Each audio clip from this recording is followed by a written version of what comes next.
Hey, it's me again. So I wanted to talk about guilt and regret and resentment and remorse and all that and what it means. I mean, all those words I used they were kind of heavy. That's not like what I'm thinking about is not like something as heavy as this. But like yesterday when I was going to bed, I kind of saw in my head feeling a little guilty. A little something about like the day and how things went. And I was even like asking myself for forgiveness about what had happened. I don't know. It just feels like I don't know when I put it like this. It feels very. I don't know the word I'm looking for, but it does look like I am. Like it seems that when I'm in this, in a good state of mind, in a more, state of mind that is like more productive, more stable, healthier. These types of things they kind of like they affect me more. I start thinking about them more. I think when I'm depressed, I don't really think in terms of any of this. Same goes for like when I'm manic. Manic, I don't really care about anything at all. It's usually when I'm like at a stable point that I can have like a conversation with myself about these things. And this thought in my head as I was going to bed, they really they sparked a little conversation in my mind about why exactly is that right now is a point where I'm like looking at things, and as I said, I'm asking for forgiveness, not anyone specifically. I think it's just like with myself. So like it seems when I say it like this, that like I'm asking myself for forgiveness for maybe not taking as much care of myself as possible, but like that's not really what happened. But still I felt compelled, and when I said that to myself, I felt a little bit better. I felt like okay, kind of like putting this to rest, and I can kind of like move on, because the events of yesterday ended up sparking a lot of like other things. Having to go to the hospital, and then we have all the costs associated with that, and all the time that was spent there, because it wasn't just me.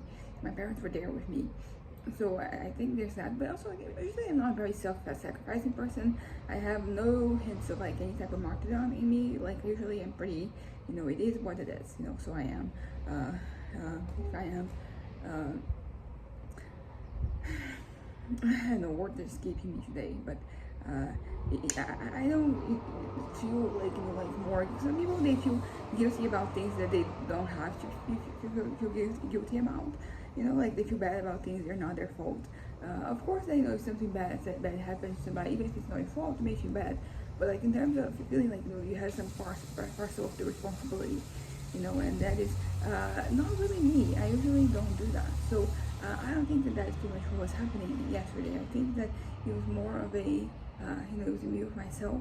It wasn't really like a commitment to take better care of myself, because I think I am taking good care of myself. Historically, there's that's been some situations where it may kind of like get me to reflect on that. Also, like I'm not counting when I am depressive or manic, because like those are special circumstances that I'm usually not super in control of. So I'm not really trying to get a hold of. I'm not trying to change that, because I can't change that. What I can do is accept what is happening and seek help in that context. But yeah, for me. But yeah, but we're back into the stronger words such as remorse and regret. I usually don't feel a whole lot of that, lately. I talked about before how sometimes, like I don't think you feel guilty about, or not really, or like embarrassed, bad, or anything about the things I do. It's more about the things that I didn't do, the things that I don't do. Those are the ones that get me to get kind of like a response out of me. But even then, like lately, this past couple of years, I think since I turned 25, things have kind of like changed for me, in that I'm, hold up, let me just tie this up here. It feels like I'm more stable. Things are working out better for me in general, in terms of me being kind of like a good balanced point in life. But yeah, so I haven't really felt that guilty about the things I didn't do, particularly because I start to look at them, and it's like, what exactly did I not do? And there is like so many possibilities. There's a lot of like openings that I may feel like I could have done something else, or something else could have happened. And but it's like, with what? Because it's also kind of like easy to forget that you're looking at things from hindsight. So the knowledge you have right now of what happened, of things that could have, have happened, like it's not the knowledge you had at the time. Naturally, there are some situations where I could have done things differently. I could have, reached out, in a different way. I could have operated in a different way. I could have tried something else, something more. But even like those right now, I don't feel any type of, regret or resentment, for myself for not doing this, which is what used to happen when I was younger. When I was younger, I used to feel very resentful of, even if I didn't want to be, like I still look at the past and, I always missed it as, I looked at it as if it was like a bunch of like missed opportunities, and like it could be, but that is not a productive or constructive way of looking at, things that have already passed. What you can do is learn from, the past, so, in the future you can make better choices and you can, like, look at the opportunities and see them as they come and not really miss them. So, and that's kind of like how I've been living my life. I've been, more attentive. I have many examples of me, doing better, right now, and that I will do better in the future based on what has already happened and what I've learned from those experiences. It's very, I was gonna say humbling, but like, is it really humbling? It's just like a buzzword that I'm using. But it is a interesting experience for me to just look at myself and no longer feel like the weight of disappointment and frustration, which used to be the case. It's interesting because it's one of those things that, like, I definitely wanted to change, but I don't really remember changing them. It's just something that ended up happening, my efforts to improve and do better, like, that ended up happening, ended up like doing better in terms of, all the resentment. Because for like many years, I was very much aware that, I had these feelings, but I didn't really know what exactly what could I do about that, how do I no longer feel this way. And that is kind of why sometimes you have to give, time to for things to kind of like develop. Because sometimes you have to bask in the feelings of, something, of, the moment that something is happening. You have to experience life as it is occurring. And I'm just thinking of something else, sorry. You just have to allow yourself to feel the feelings and go through the emotions, so you can process. That's how we process things. So sometimes, like you just literally just need a little time between something happening and you being able to kind of like work through it. Sometimes you need to make more of an effort. You have to deconstruct some things in your mind, some things in your psyche. They are, allowing you to hold onto some grudges or, really perceive something as not as how it should be perceived, but as like the healthy version of yourself is perceiving it as. And as I said, I think sometimes you just have to deconstruct. And by deconstructing, like a lot of things they come undone. Like there's like a lot that starts to kind of like crumble down, and you start to see through them, and and just process things properly. I think that's the key word, processing. You need to process things properly so you can become a better version of yourself, or a version of yourself that is not really attached to the past. Because this is something that I was also thinking about, the thing about me with the past. Because I was reading about this in the Enneagram, right? Talking about how sometimes they're attached to the past, and like, but lately I haven't really been that. Thankfully, the past couple of years they have really changed things for me in terms of me living in the past. And like right now, me living in the present to the future. Of course, like you could argue that I went too far ahead in the future, because now I spend a whole lot of my time fantasizing about things that I wish I wouldn't fantasize about. Nothing bad, it's just that I want to live in the time being. I don't want to live in the fantasy, But fantasy is usually about the future. Sometimes it goes to the past, but the ones that I've been having lately, they go from like right now forward.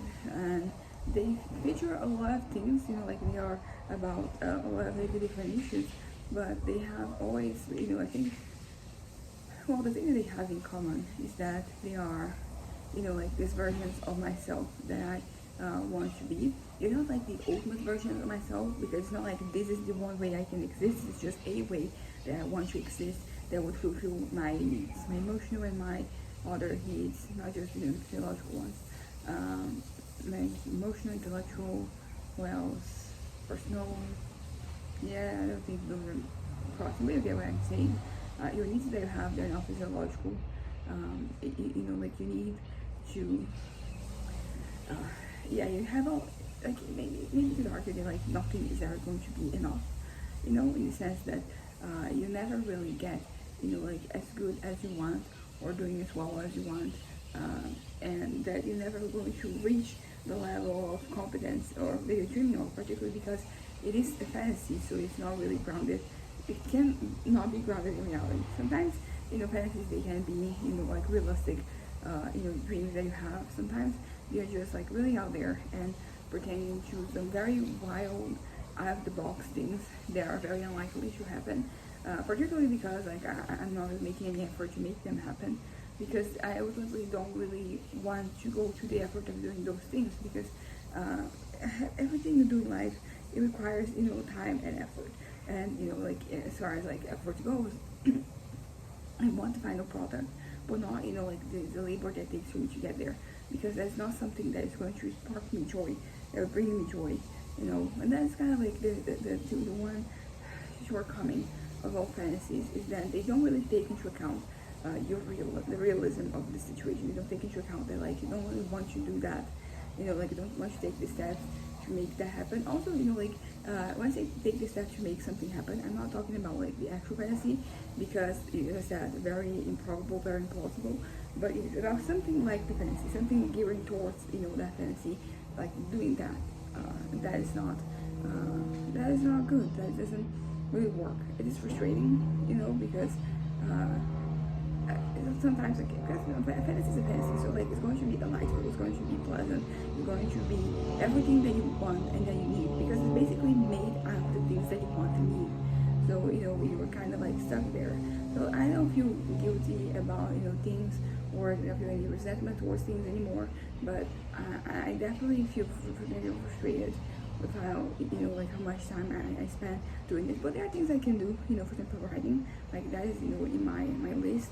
You know, the more I'm writing, I am kind of like living in the present. I'm not living in the present, but I'm living in a present, the present in which the story is happening, and that is as good as it gets.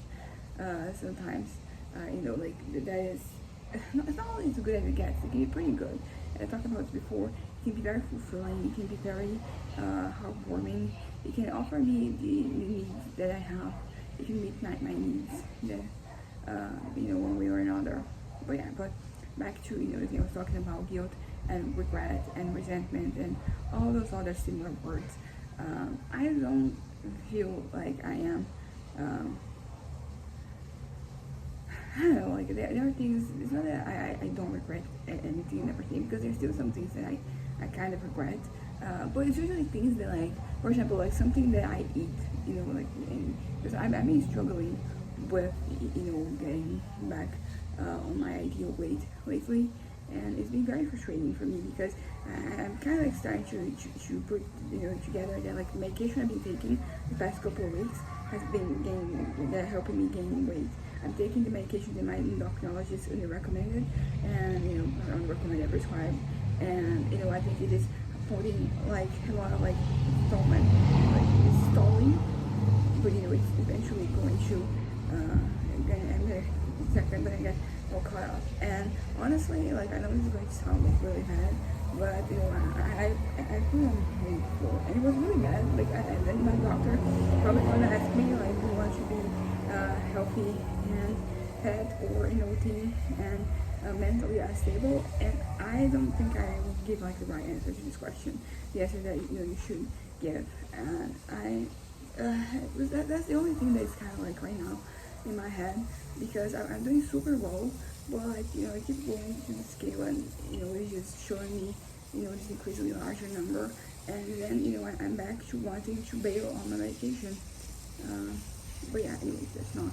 So basically, like the regret I had that I could have is about the things I'm eating, but I'm not eating any more than, you know, I usually do. I'm not eating anymore. So like basically, I have to starve myself. So I'm not really regretting. So you know, if I were to regret something, that I'm not starving myself. But I don't want to do that. I don't want to starve myself. But at the same time, I have these feelings. It's just very conflicting. You know, it's just frustrating. But yeah, this is like one example. Back to, you know, the thing about disappointment, and not disappointment, but you know, like me asking for forgiveness, asking myself for forgiveness, maybe for asking something I'm not a believer of anything, so it's just like me throwing the words out there into the ether. But the thing is that it doesn't matter what I believe in or not, because by just like doing that, it made me feel better, made me feel less guilty about everything that had occurred, regardless of whether like I had a hand on it or not. Because there is the question of like, is it my responsibility? Could I have done something else? And naturally, as I said, like I'm not going to put pressure on myself to because I fainted, like it happened. But there are questions surrounding it, regarding like what has not happened in the past and what will not happen in the future. But yeah, but it was just like an interesting situation all around that I felt, like how it changed my emotions, and it just really brings into prominence the fact that like you don't really need. This might get a little bit controversial right now, but like you don't really need a deity to actually. You don't need a deity for things to kind of like work. Like you can have your moments of worship without something actually existing, and it can still have an effect on you. That's pretty much what I'm trying to get at here. As I said, I'm not trying to attack anyone's beliefs or whatever. I don't really care, to be honest. Like when I was younger, I was a little more contentious, and then I would actually kind of like press people and question them about it. But like at this point in time, I honestly realized that I don't really care. It doesn't bother me. I mean, unless like you're using your religious beliefs to bullshit something, to kind of like oppress people, or to bullshit your way into things like that is bad. But if you just believe in something and you're not really harming anybody else or yourself, like you do you. I don't care. But yeah, but it is kind of like reminding, because this is my positioning right now, and it's been for years now. It's not really the environment in which I grew up in. I grew up in a context where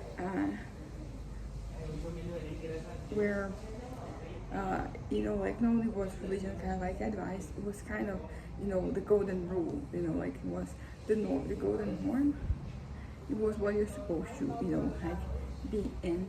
And that's a longest journey of me kind of like deconstructing things in my head, and moving myself away from from the things that I was brought up into. But that is not really what I want to talk about right now. I'm also getting a little tired, so I might have to cut this video short and lay down for a little moment. But yeah, but what I was trying to say is that our minds are very fascinating places. Like we have the capacity in ourselves. It reminds me of that quote from Paradise Lost: "You can make hell out of heaven and heaven out of hell." And that's honestly really true. I really like that quote.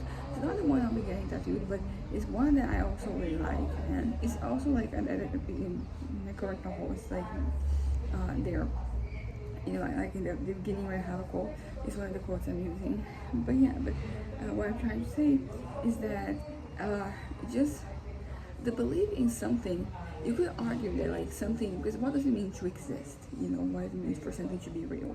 Because there's a lot of things that they're not really real. For example, fictional characters, they're not real, but they are kind of real. Like they have an impact, in culture, a lot of them, like in culture and how things work. So you can't deny that there is a certain level of reality, of realism to them. And I think it's the same thing with like beliefs that people have about the ethos, about energy, about the divinities, the deities, and forces and the cosmos and all that. It's basically your belief, your focusing that makes things real and connect. And naturally, like we have a propensity to connect things that maybe are not really connected, or that they can be connected, but sometimes like by connecting something we ignore like 1,000 different things that are also connected, but we kind of like ignore them, so we can have this one picture that we are sticking to. So yeah, the point is that something doesn't really need to exist for it to have like an impact.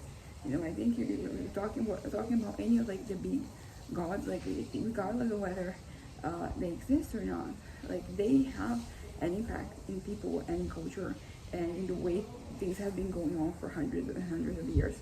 So like there's a way they do exist, not in the way that a lot of people they think they do, but there is some reality to that. And this applies to like everything else, everything any, like, even like a maxim that you believe in. You can have some strength based on, based on like how you classify it, how you qualify it in your life and in your general existence. I'm gonna conduct this up because my head's starting to get a little dizzy. So anyways, bye.